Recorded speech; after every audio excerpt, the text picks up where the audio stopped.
નમસ્કાર, રાજનીતિ સંદેશ ન્યૂઝમાં આપનું સ્વાગત છે।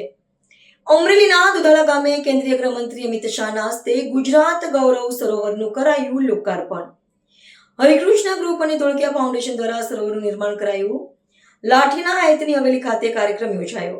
આજે આમ તો વિશ્વમાં બહુ સારી વાત છે કે વિશ્વ સરોવર દિવસ છે અને પાણીનું શું મહત્વ છે એ અમિત શાહ સાહેબના આવવાથી આપણા બધા સૌરાષ્ટ્રના માટે એક મેસેજ છે કે આટલો બધો વ્યસ્ત સમયમાંથી સરોવરને મોટિવેટ કરવા, લોકોને મોટિવેટ કરવા, પાણીની સિરિયસ બતાવવા, સ્પેશિયલ આપને સૌને જોયા એમ આવ્યા એમનો ફેમિલી સમયમાંથી સમય કાઢીને આ રક્ષાબંધનના આગલા દિવસે હોય છે અમદાવાદમાં અને આજે પધાર્યા એટલે પાણી અને બહુ ગમે પણ છે અને પાણી માટે આપણા દેશની બહુ જરૂરિયાત પણ છે।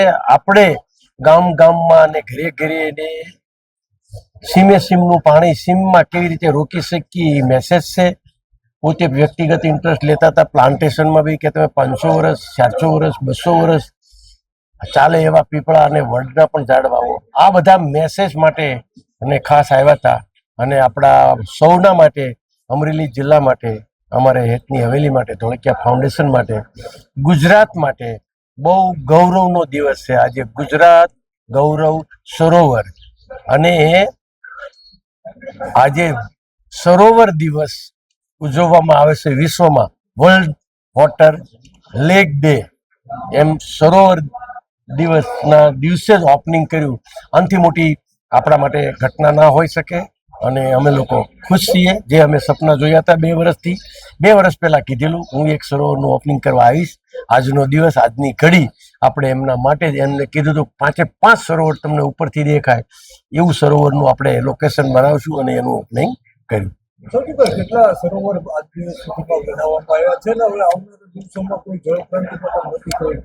નહીં, હવે તો સરકાર જ આપણને આખી નદી ડિસિલ્ટિંગ કરવા માટે, પુનર્જીવિત કરવા માટે આપણી પાસે 3 નદીના કામ વેઇટિંગમાં છે અત્યારે। જમકોડી નદીનું કામ બધાએ જોયું છે, ચાલે છે, 80% પતી ગયું છે। હજી ઠેબી બી કરવાની છે, ખારી બી કરવાની છે, ઘેલો બી કરવાની છે। ઘણા આપણા ગુજરાત સિવાયના લોકો છે પણ આપણે પહેલા ગુજરાતની કરવાના છીએ।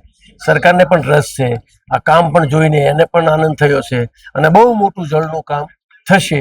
અમારું ફાઉન્ડેશન, અમારી પાસે જે ટીમ છે, પ્રેક્ટિકલી છે, જે સમજણ છે, 80-20ની સ્કીમમાં આપણે કોઈ પણ ગામમાં લોકો તૈયાર થાય, કોઈ પણ એરિયાના લોકો તૈયાર થાય, આપણે કરવા માટે રેડી છીએ। આપણે દર વર્ષે 3-4 નદી એક સાથે કામ કરી શકીએ એટલી આપણી પાસે ઇન્ફ્રાસ્ટ્રક્ચર છે। અત્યાર સુધીના આપણા હિસ્ટ્રીમાં 208 સરોવર બની ચૂક્યા છે આ વર્ષમાં। દરેક ગામમાં હનુમાનજીનું મંદિર, સત્સંગ અને નિશાળો બનાવવાની શરૂઆત। તો ગોવિંદભાઈ મને ફોન કર્યો, તમે સવારે નાસ્તો કરવા મારા જેવા બધા લાગ્યા છે એની સાથે રહો તો ઉત્સાહ વધશે। તો આયા હતા મરવન, મેં બેસાડી દીધા દરવા। મેં કહું ભાઈ આટલા ના ચાલે, 250 ગામ ના ચાલે, 1100 ગામ પૂરા કરી દેવા પડે અને દરેક ગામમાં હનુમાન મંદિર। મિત્રો મને ખરેખર આખા દક્ષિણ ગુજરાત પંથકની અંદર એમના ફાઉન્ડેશને સુંદર હનુમાન મંદિર, શનિવારે સુંદરકાંડ, નિસારો અને નિસારોમાં ભણતા છોકરાઓ પોતાનું જીવન સુધારે અને સનાતન ધર્મમાં રહે અને પાછા આવે અને પૂરી। પણ આજે તો જુદું થયું। વરસાદ હવે એવો જ આવે, કોઈ છત્રી નથી ઉગાડી પડતી। એક દાડો ઘરમાં બેસી રહો તો ચોમાસું પૂરું થઈ જાય, આવે ત્યારે એકદમ ખાબકે અને બાકીના 3 મહિના કોરું ઢાકોર। ને એ વખતે આ તળાવનું મહત્વ ખૂબ વધી જાય। આવેલો વરસાદ એનું ટીપે ટીપું જો આપણે સાચવવાની વ્યવસ્થા કરીએ, ધરતીમાં ઉતારવાની વ્યવસ્થા કરીએ તો આપણા પૂરા દેશ અને પ્રદેશમાં કોઈ દિવસ દુકાળના દાખલા ન બને।